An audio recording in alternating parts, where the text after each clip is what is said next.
জিমে যারা regular exercise করেন, তো প্রত্যেকটা ছেলেরই একটা আকাঙ্ক্ষা থাকে বা আকর্ষণ থাকে, এটি ওয়েল রাউন্ড ওয়েল শেপ একটা ডেভেলপ একটা চেস্টের জন্য। কারণ হচ্ছে চেস্ট হচ্ছে একটা ছেলের সৌন্দর্য। কারণ চেস্ট যদি সুন্দর হয় তাহলে সে টি শার্ট পরে কিংবা শার্ট পরে তাকে অনেকটাই সুন্দর দেখাবে। তো আজকে আমি যে বিষয়টি আলাপ করছি সেটা হচ্ছে যে চেস্ট ডেভেলপমেন্টের জন্য ফ্ল্যাট চেস্ট প্রেস এবং ইনক্লাইন চেস্ট প্রেস আসলে কতটা জরুরি বা এই দুটার মধ্যে আসলে পার্থক্যটা কি।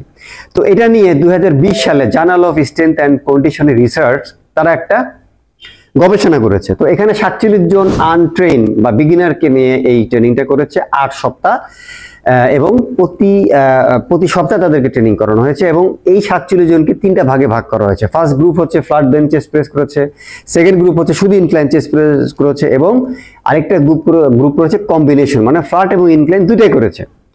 তো 8 সপ্তাহ পরে আসলে রেজাল্টটা কি দাঁড়াচ্ছে? তো যারা গবেষণা করেছে তাদের মেন ফোকাসটা ছিল যে মাসেল থিকনেস কতটুকু হবে এবং মাসেল স্ট্রেন কতটুকু বাড়বে, এই দুইটার উপরে তারা মানে এই গবেষণা করেছে যে 8 সপ্তাহ আনট্রেন যারা বিগিনার রয়েছে তাদের উপরে এই ট্রেনিংটা করালে তাদের মাসেল থিকনেস কতটুকু বাড়বে এবং স্ট্রেন কতটুকু বাড়বে।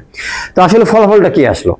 ফলাফল আসলো যে 8 সপ্তাহ এই ট্রেনিং করানোর পরে এই আনট্রেন বিগিনারদের কিন্তু স্ট্রেংথ লেভেলে কোনো খুব একটা বেশি পার্থক্য হয় নাই। মানে যারা ফ্ল্যাট করেছে, ইনক্লাইন করেছে কিংবা যারা কম্বিনেশন করেছে খুব একটা বেশি পার্থক্য হয় নাই, এবং তাদের মাসেল থিকনেস বা আপনার যে হাইপারট্রফিক যে ইফেক্টটা ওইটা কিন্তু খুব একটা বেশি হয় নাই, ঠিক আছে? তবে একটু বেশি হয়েছে, মানে খুব একটা হয় নাই, খুব মানে সিগনিফিকেন্ট কোনো চেঞ্জ হয় না, বাট তাদের ফ্ল্যাটের থেকে যারা ইনক্লাইন বেশি করেছে তাদের কিন্তু ইফেক্টটা একটু বেশি হয়েছে, এটা গবেষণা তারা বলেছে। তো আসলে আমরা কি দেখি, আসলে আমরা প্র্যাকটিক্যাল ফিল্ডে কি দেখি? প্র্যাকটিক্যাল ফিল্ডে দেখি যারা নতুন, তো তাদের ক্ষেত্রে এই ইফেক্টটা মানে তারা যদি আপার চেস্টে বেশি হিট করে তাহলে একটু কিন্তু মানে হাইপারট্রফি ইফেক্ট কিন্তু বা মাসেল থিকনেস একটু বেশি দেখাবে। বাট কথা হচ্ছে যারা রেগুলার ট্রেনিং করে বা যারা অনেক মানে প্রো অ্যাথলেট বা প্রো ট্রেনার ট্রেনিং করছে লিফটার, তো তাদের ক্ষেত্রে ইফেক্টটা কিন্তু খুব একটা বেশি আসবে না, ঠিক আছে?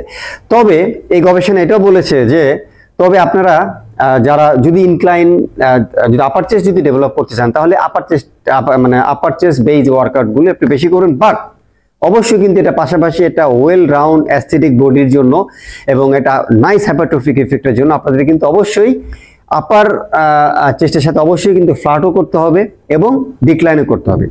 কারণ প্রত্যেকটি অ্যাঙ্গেলে কিন্তু আপনাদের কিন্তু ওয়ার্কআউট করতে হবে, কারণ প্রত্যেকটা অ্যাঙ্গেলই কিন্তু ইম্পর্টেন্ট, বিশেষ করে যারা প্রো লিফটার তাদের জন্য।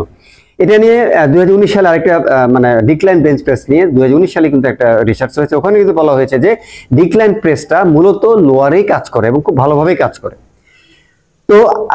তো এই ছিল আমার ভিডিও। তো আপনারা যারা চেস্ট ডেভেলপমেন্ট করতে যাচ্ছেন, বিগিনার কিংবা যারা সিনিয়র লিফটার, তারা অবশ্যই যদি আপার চেস্টটা, কারণ আপার চেস্টটা একটু ডেভেলপ হলে কিন্তু আসলে দেখতে ভালো লাগে, তারা আপার চেস্ট ফোকাসের পাশাপাশি, এটা আমার রেকমেন্ডেশন যে আপার চেস্ট হিট করার পাশাপাশি অবশ্যই আপনারা কিন্তু বাকিগুলো বিভিন্ন অ্যাঙ্গেলে, যেমন all type of press, incline, decline, তারপরে হচ্ছে ফ্ল্যাট, তারপর হচ্ছে বিভিন্ন ধরনের ফ্লাই, তারপরে মানে আপনাকে টোটাল সব ধরনের ওয়ার্কআউটগুলি প্রত্যেকটা অ্যাঙ্গেল থেকে হিট করতে হবে, তাহলে আপনি একটা ওয়েল ডিফাইন্ড এবং একটা সুন্দর একটা শেপের একটা চেস্ট কিন্তু আপনি পাবেন। তো এটা ছিল আজকে ভিডিও। যদি ভালো লাগে লাইক, শেয়ার এবং কমেন্টস করবেন।